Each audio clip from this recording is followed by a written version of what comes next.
The alien girl read my old diary. Then she asked, "Why didn't you tell me?" I never meant for anyone to read it. The diary was from years ago, back when I first arrived on Virelia as a junior engineer, helping repair the fractured alliances between humans and the alien Virelli. It was a time of confusion, isolation, and longing. So I wrote to survive it.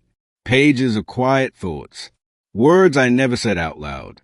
And many of those words were about her, Lyra and EI, a Virelli envoy, assigned as my technical liaison.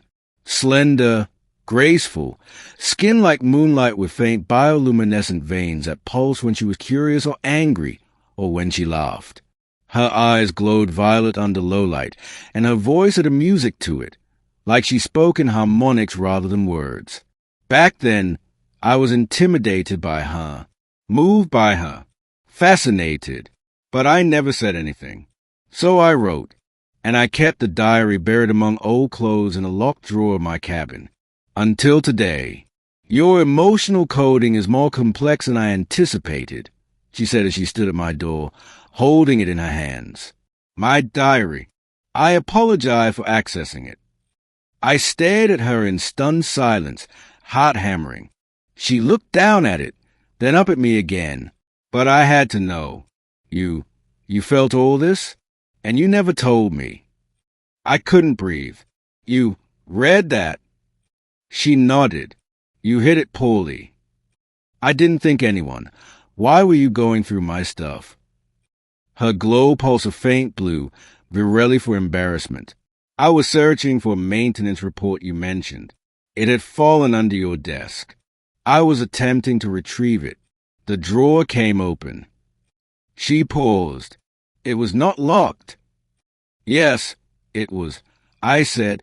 She blinked once. I may have bypassed it. I groaned and turned away, pacing. Lyra, that was private. Those were old thoughts, okay? It doesn't mean anything now. You wrote of wanting to speak with me, to tell me I made your heart feel. What was a phrase? Like a scratched record trying to play a symphony? Please don't quote me, I muttered, covering my face with both hands. She was silent for a long moment. Then, quietly, why didn't you tell me? I stopped pacing. Because you were always so composed, professional. I thought it would ruin everything. I was afraid of making things awkward. Always being laughed at. You're not just anyone, Lyra.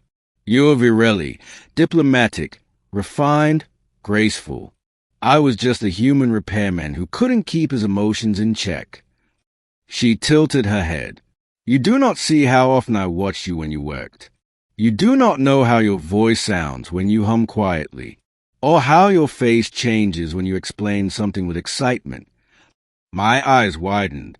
Her glow had changed to a soft rose. I never said anything either, she whispered, because we Virelli have always been told your kind do not blend easily with us, that humans burn fast, feel quick, and leave. I stepped closer. Not all of us. No, she said. Not you. We sat on the observation deck after that, the stars drifting past like ancient dreams. The diary lay closed between us on the bench. I didn't try to take it back. I wrote a lot about you, I said finally. I read all of it. Did it upset you? She looked at me, her face calm but her glow shifting with complexity. Rose, gold, blue. No, but it made me mourn for the time we lost. I blinked. What do you mean? She turned her head to the stars. We could have begun sooner. Shared more. I wondered why your hand shook sometimes when I stood close. I thought it was discomfort, but now I know. You scared me, I admitted with a laugh. You were too perfect. There is no such thing, she said softly. I am not without fault. I doubt, I delay, I fear rejection too. I looked at her hands resting on her lap, long fingers, tipped with delicate points of biolight. Without thinking, I reached out and gently brushed my fingers against Hayes. She didn't pull away. Instead, her glow brightened. A golden hue now, Virelli for hope. The next day, we were back to work. But something had changed. There was an ease between us, a warmth, and then came the storm.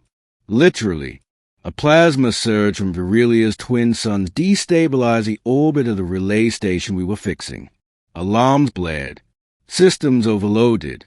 We had 2 minutes to evacuate, but she didn't leave. I need to stabilize the coolant loops, she shouted over the din. The core will rupture if I don't. I'm not leaving you. I yelled back, grabbing the toolkit.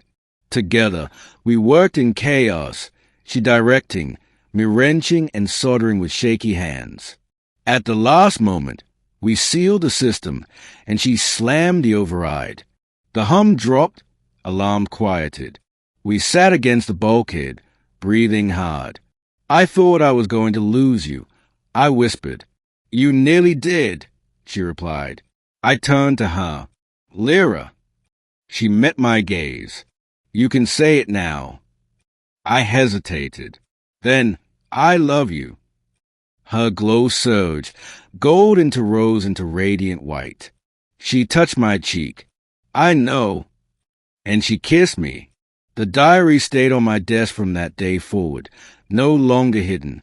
She added her own page once, written in elegant Virelli calligraphy. I couldn't read all of it, but the translation chip told me enough. I always wondered what it would be like to be loved by someone who writes like that. Now I know, and I will never forget it.